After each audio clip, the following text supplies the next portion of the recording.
ನೋಡಿ ಏಕಾದೆ ಪಾನ್ ಪರಕ್ಕು ಬೀಡಿ ಸಿಗರೇಟು ಗುಡ್ಕ.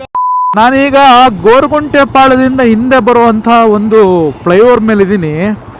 ನಮ್ಮ ಜನ ಎಷ್ಟು ಕಚಡಗಳು ಅಂದರೆ, ಎಷ್ಟು ಕೂಲ್ಗೆಟ್ಟೋಗಿರೋರು ಅಂದರೆ, ಎಕ್ಸಾಂಪಲ್ ಇಲ್ಲೇ ತೋರಿಸ್ತೀನಿ, ಎಲ್ಲೂ ಬೇಡ.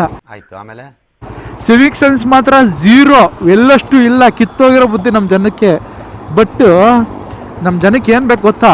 ಇಂಪ್ರೂವ್ಮೆಂಟ್ ಬೇಕು, ರೋಡ್ ಚೆನ್ನಾಗಿರ್ಬೇಕು, ಅದಿರಬೇಕು, ಇದಿರಬೇಕು. ಬಟ್ ಸಿವಿಕ್ ಸೆನ್ಸು ಮತ್ತು ನಮ್ಮ ದೇಶ ನಮ್ಮದು ನಾವು ಕಾಪಾಡ್ಕೋಬೇಕು ಅನ್ನೋದು ತುಂಬ ತುಂಬ ಝೀರೋ. ಏನಕ್ಕೆ ಅಂತ ಈಗ ತೋರಿಸ್ತೀನಿ ನೋಡಿ. ಇಲ್ಲಿ ನೋಡಿ, ಇಲ್ಲಿ ಕಸಗಳು ರಾಶಿ, ಸಿಗರೇಟು, ಪಾನ್ ಪರಾಕು, ಗುಡ್ಕ ತಿಂದು ಇಲ್ಲೇ ಉಗಿದವ್ರೆ.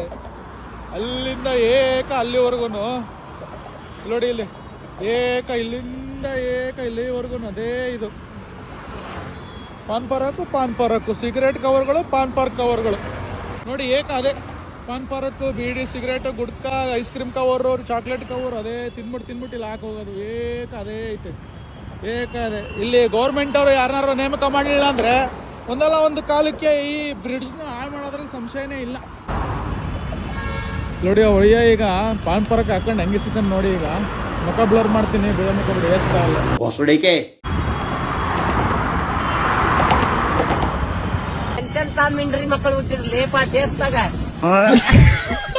ಇಲ್ಲೆಲ್ಲ ಜನಗಳು ಉದ್ಧಾರ ಆಗಲ್ಲ ಗುರು.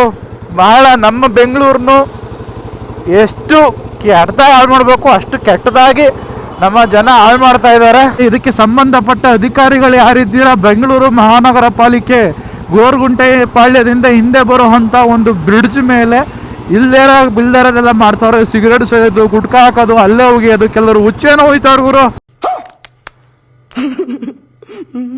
ಇದ್ರ ಬಗ್ಗೆ ಬಂದು ಇಲ್ಲಿ ಗಮನ ಹರಿಸಲಿಲ್ಲ ಅಂದ್ರೆ ನಮ್ಮ ಬೆಂಗಳೂರು ಇರುವಂತಹ ಒಂದು ಸುಂದರವಾದ ಬೆಂಗಳೂರನ್ನ ಹಾಳು ಮಾಡಾಕೋದಂತೂ ಗ್ಯಾರಂಟಿ.